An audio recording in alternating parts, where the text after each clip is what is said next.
Hello friends, welcome back to my channel. তো অনেক দিন পরে তোমাদের সাথে একটা নতুন রেসিপি শেয়ার করলাম, যেটা কিনা পনিরের রেসিপি। তার জন্যে ফ্রেশ পনির আমি নিয়েছি, যেটা কিনা প্যাকেটেড নয়, সেটা লুজ পনির, মিষ্টির দোকানের টাটকা পনির। তোমরা প্যাকেট পনির ইউজ করতেই পারো। আর তারপরে একটা কোটিং করার জন্যে একটা ব্যাটার করতে হবে। তার জন্যে একটা পাত্রে একে একে ময়দা আর কিছুটা কর্নফ্লাওয়ার দিয়ে ভালো করে মিক্সড করে নিতে হবে। আর তাতে একটু কাশ্মীরি রেড চিলি পাউডার দিলাম।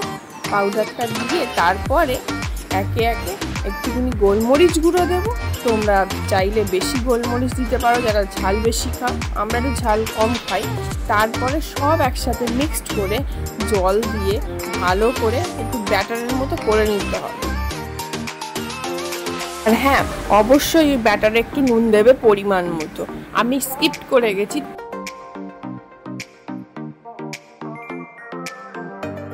এই টাইপের এরকম একটা স্মুথ ব্যাটার তৈরি হবে। আর তারপরে পনিরগুলো একে একে দিয়ে 5 মিনিটের জন্য ম্যারিনেট করে রেখে দেবো।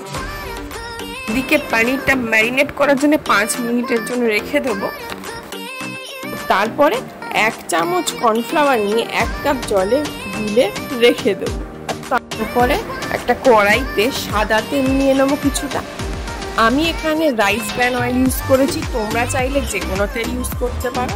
আর অনেকটা পনির, কড়াইটা ছোট, আমি বড় কড়াই নিতে ভুলে গেছি, তাই পনিরগুলো পাটে পাটে ভেজে নেবো। এটা আমার ফার্স্ট পার্টের ভাজা কমপ্লিট হয়ে গেছে। আর কিছুটা ব্রাউন কালার হবে, বেশিক্ষণ কিন্তু ভাজবে না, ভাজলে কিন্তু পনিরের টেস্ট চলে যাবে আর শক্ত হয়ে যাবে। একটু ব্রাউন হবে তখন। এরপরে পনিরগুলো তুলে নেব। দেখো ব্রাউন পনির হয়েছে কালারটা। এরপর সেকেন্ড পার্টের পনিরগুলো এইভাবে ভেজে নেব। এইভাবে একে একে আমি সব কটা পনির ভালো করে ফ্রাই করে নেব। ভালো করে মিন্স ডিপ ফ্রাই না, ব্রাউনিশ হবে তখন আমরা তুলে নেবো। কারণ ডিপ ফ্রাই করলে পনিরের টেস্ট চলে যায়, পনিরটা শক্ত হয়ে যায়, একটু নরম থাকবে। সেইভাবে আমরা ভেজে নেব সব কটা। তার পনিরগুলি ভাজা কমপ্লিট হয়ে গেলে সেই তেলেই একে একে ফাইন চপড রসুন, জুলিয়ান করা আদা একে একে দিয়ে ভালো করে ফ্রাই করে নেব, যাতে কাঁচা গন্ধটা চলে যায়। ফাইন চপড করা পেঁয়াজ কুচিগুলো দিয়ে দেবো। পেঁয়াজ কুচিগুলো দিয়ে একটু ভালো করে নাড়িয়ে চাড়িয়ে ভেজে নেব, যাতে পেঁয়াজেরও একটা কাঁচা গন্ধ থাকে, সেটা চলে যায়।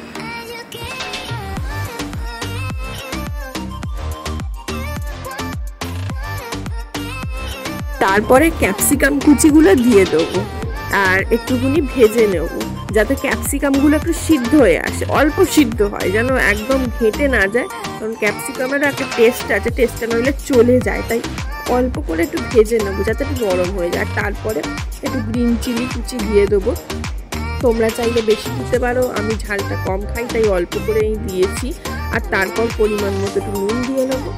আর নুনটা একটু বুঝে নিতে হবে, কারণ তুমি মনে রাখবে নুনটা যখন পকোড়া ভাজার সময়, পকোড়া মানে পনির পকোড়া ভাজার সময় দিয়েছিলাম। আর সসেও কিন্তু নুন থাকে, তাই নুনটা একটু বুঝে দিতে হবে। তারপর 5 মিনিট ঢাকা তুলে একে একে গ্রিন চিলি সস আর রেড চিলি সস দিয়ে নেবো। তোমরা চাইলে একটু পরিমাণ বেশি দিতে পারো, তোমরা যে যেমন ঝাল খাও। আমি বরাবরের মতোই বলি, আমরা একটু ঝাল কম খাই, তাই কম পরিমাণে দিয়েছি। তারপরে সয়া সসটা দিয়ে দিলাম। সয়া সসটা একটু বেশি লাগবে, একটু বেশি মানে খুব বেশি না, একদম অল্প লাগবে, অল্পও না বেশিও না। আর তারপরে টমেটো কেচাপ দিয়ে দিলাম। তোমরা বুঝতেই পারছো টমেটো কেচাপটা বেশি দিয়েছি, কারণ আমি একটু কেচাপ খেতে পছন্দ করি। আর টমেটো কেচাপ রান্না একটু বেশি দিলে ভালোই লাগে, তাই টমেটো কেচাপ দিয়ে নিলাম। তোমরা কম দিতে পারো। আর তারপরে কর্নফ্লাওয়ার মেশানো যে জলটা তৈরি করে রেখেছিলাম, এটাকে একটু ফুটতে দেবো মিন্স যতক্ষণ না একটু কালার চেঞ্জ হবে ততক্ষণ একটু নাড়িয়ে চাড়িয়ে নেব। দেখো কালারটা চেঞ্জ হয়ে এসছে। এর পর্যায়ে আমরা একটু গোলমরিচ গুঁড়ো দিয়ে নেব। তোমরা যদি ঝাল বেশি খাও তাহলে বেশি করে গোলমরিচ গুঁড়ো দেবে। আর তারপরে ভেজে রাখা ওই পনির পকোড়াগুলো এতে দিয়ে দেবো আর একটু নাড়িয়ে চাড়িয়ে নেব। আর বেশিক্ষণ আমি এই পনিরগুলো দিয়ে ভাজবো না, মানে নাড়াবো না, কারণ বেশি সিদ্ধ হয়ে গেলে পনিরগুলো ফেটে যেতে পারে আর পনিরের টেস্টটা তখন থাকবে না। একটু মুখে গোটা গোটা পড়বে, ভাঙা ভাঙা পড়বে, তবেই তো ভালো লাগে।